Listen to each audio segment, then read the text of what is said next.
اگر این 6 اشتباه را ادامه بدهی هیچ وقت موفق نمیشوی. سلام دوستان، به چینل باور ساده خوش آمدید.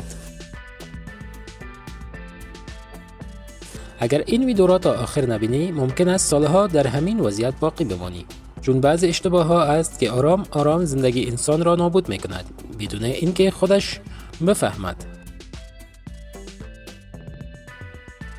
اولین اشتباه، خودت را با دیگران مقایسه کردن. وقتی خودت را با دیگران مقایسه می کنی یا حس کمبود می کنی یا غرور بیجا، هر دو خطرناک است. تو مسیر خود را داری. زندگی تو با هیچ کس یکی نیست.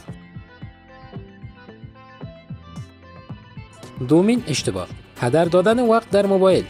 ویدیوهای بیفایده، شبکه‌های اجتماعی، اینها وقت تو را نمیگیرد، زندگیت را میگیرد. آدم‌های موفق از موبایل استفاده میکنند، اما آدم‌های ضعیف اسیر موبایل میشوند.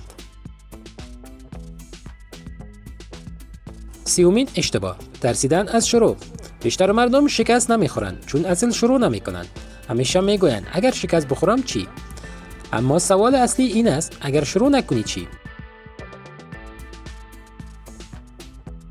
چهارمین اشتباه، زندگی بر اساس حرف مردم.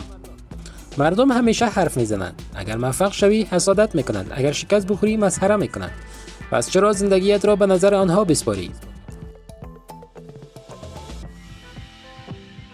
پنجمین اشتباه، یاد نگرفتن مهارت.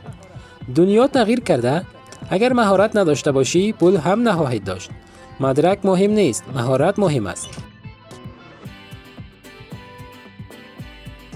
ششمین و خطرناکترین اشتباه، زود ناامید شدن. موفقیت یک شبی نیست، باید صبر داشته باشی. بیشتر مردم دقیق وقت نزدیک موفقیت هستند تسلیم می شوند. اگر این 6 اشتباه را ادامه بدهی هیچ وقت زندگیت تغییر نمی کند.